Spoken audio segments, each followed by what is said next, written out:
In this podcast episode, Patrick Bet-David interviews Kari Lake, a former journalist and media personality who recently ran for governor of Arizona. The conversation covers a range of topics, including Lake's background, her transition from media to politics, her views on election fraud, and her thoughts on the current state of the media.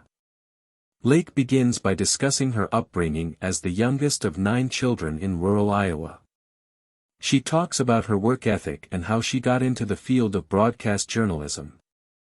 She worked in the media industry for 30 years, starting as a Republican and eventually becoming an independent, a Democrat, and finally a Republican again.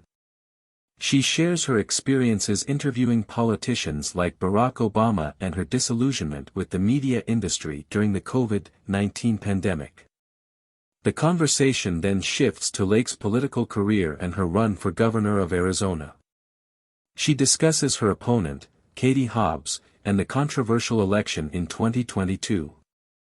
Lake claims that there was widespread election fraud in Arizona and that she was the rightful winner of the race. She talks about the long lines and equipment failures on Election Day and the alleged injection of 300,000 fraudulent ballots into the system. She also criticizes the judiciary for not ruling in her favor and accuses the judges of corruption. Bet-David asks Lake about the current state of the media, specifically Fox News. Lake expresses her belief that Fox News has shifted away from its conservative values and is now promoting a globalist agenda. She mentions figures like Paul Ryan and Karl Rove as examples of the influence of globalist conservatives at Fox News. She also criticizes the lack of diversity in media ownership and the consolidation of power in a few conglomerates. The conversation then turns to the topic of election reform. Lake argues that the federal government should not be responsible for improving elections, but rather it should be up to the states and their legislatures. She advocates for a return to paper ballots and one-day voting, with results counted at the precinct level. She believes that the current system is vulnerable to fraud and that stricter laws and procedures are needed to ensure fair elections. Bet-David raises the question of why the American people have accepted the current state of elections, with long voting periods and potential for fraud. Lake suggests that people have become complacent and that there is a lack of trust in the system. She argues that all 50 states need to improve their elections to restore confidence in the process. The conversation continues with a discussion of the importance of election integrity and the impact it has on the country. Lake emphasizes that without fair elections, the American people cannot trust their government and that the country is on the verge of a war and economic collapse. She urges people to wake up and demand reform to protect the integrity of the electoral process. Lake continues by discussing the suspicious nature of mass mail-in voting and the potential for fraud. She questions the motives behind the strategy and expresses her desire to uncover the truth behind the election process. She also highlights the oddities surrounding her opponent's refusal to debate and the media's portrayal of her as an election denier. The conversation then shifts to the broader political landscape, with Lake speculating on potential future events and the motivations behind them. She suggests that there may be plans in motion for the 2024 election and that certain individuals are trying to keep former President Trump off the ballot. She also mentions the warnings about a potential pandemic and the implications it could have on voting and staying at home.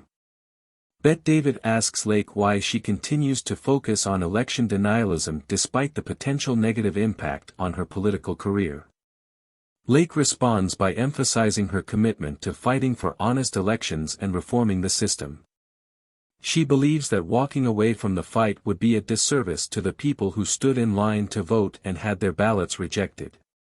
She expresses her willingness to fight for the truth, even if it means sacrificing her own political career. Bet-David acknowledges the risks involved in fighting against election fraud and compares Lake's situation to the story of Robert Kearns, who invented the intermittent windshield wiper and faced legal battles to prove his invention. He suggests that whoever proves election fraud will face significant challenges and potential destruction but will ultimately be remembered as a hero who protected the integrity of future elections.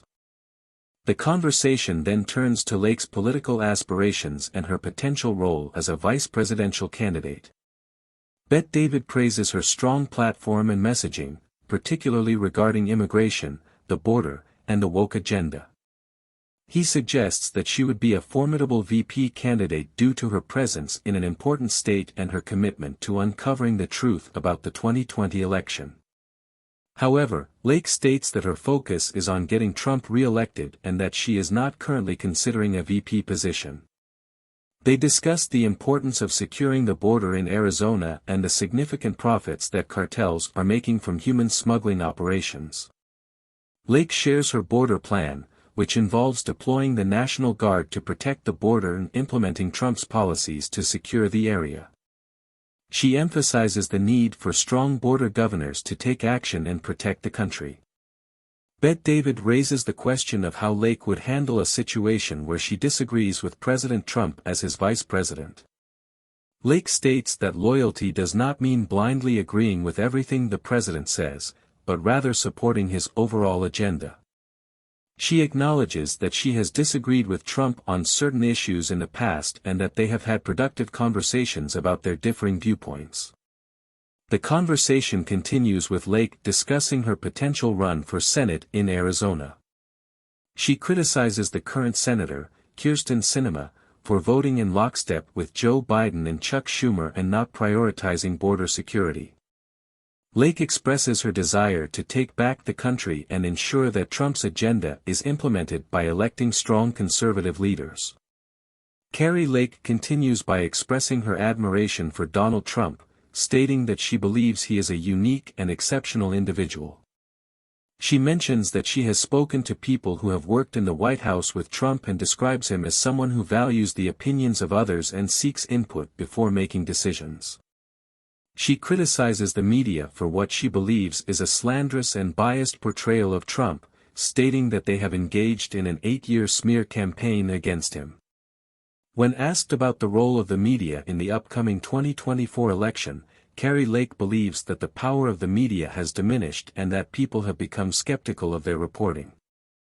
She predicts that alternative media outlets will have a greater presence in the White House press pool and that journalists who prioritize truth-telling will have a seat at the table. She expresses hope that the country will turn around but emphasizes the need to elect Trump for that to happen. The conversation then shifts to California Governor Gavin Newsom and his potential presidential aspirations. Kari Lake strongly criticizes Newsom for his handling of California, describing the state as falling apart with issues such as homelessness, crime, and economic decline. She believes that Newsom will never be president due to the negative impact he has had on California and the dissatisfaction of the people. The discussion also touches on Florida Governor Ron DeSantis and his potential as a presidential candidate. Kari Lake acknowledges that DeSantis has implemented some policies that she disagrees with, such as mask mandates and vaccine requirements. However, she believes that Florida is a great place to live and that DeSantis has been a strong governor. She expresses concern about DeSantis' loyalty, noting that he turned against Trump after receiving his endorsement and used campaign funds for his own political ambitions. The conversation then turns to the indictment of Senator Bob Menendez and the calls for his resignation. Kari Lake criticizes Menendez for his alleged acceptance of bribes and accuses him of corruption. She argues that many politicians in Washington, D.C. have engaged in unethical and criminal behavior and calls for their resignation as well. The podcast also discusses the possibility of Michelle Obama running for president in 2024. Kari Lake believes that it is a serious danger and suggests that Democrats might choose to replace Biden with Michelle Obama due to her popularity among African American women. She speculates that Michelle Obama could be parachuted into the 2024 Democratic National Convention to avoid a divisive primary and the vetting of candidates. Lake continues by discussing her decision to leave her job as a news anchor after 27 years. She explains that she became disillusioned with the mainstream media's biased reporting and felt that she could no longer be a part of it. Lake expresses her belief that the media has become more interested in pushing a particular narrative rather than providing objective news coverage. The conversation then shifts to Lake's decision to run for governor of Arizona. She explains that she was inspired to enter politics after witnessing the decline of her state under the current leadership. Lake expresses her desire to bring about positive change and restore integrity to the office of the governor. Lake also discusses her views on various political issues. She emphasizes the importance of securing the border and addressing the issue of illegal immigration.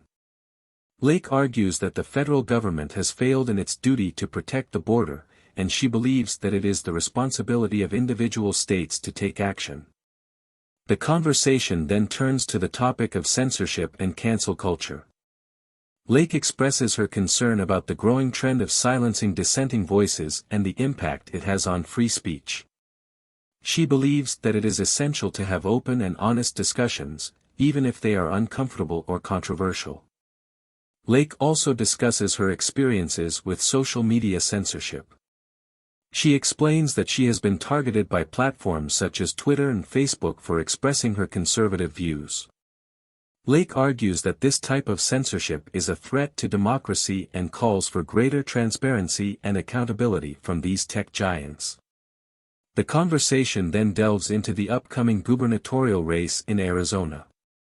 Lake discusses her campaign strategy and highlights the importance of grassroots support. She emphasizes the need for individuals to get involved and make their voices heard in order to bring about meaningful change. The host and Lake also discuss the role of the media in shaping public opinion. Lake argues that the media has a responsibility to provide unbiased and accurate information to the public. She expresses her concern about the current state of journalism and calls for a return to objective reporting. The podcast concludes with a discussion about the upcoming presidential debate at the Ronald Reagan Library. The host mentions that he will be attending the debate and may record a reaction podcast afterwards. He also mentions that Marianne Williamson will be a guest on the podcast in the near future. Thanks for watching. If you enjoyed the video, make sure to like and subscribe.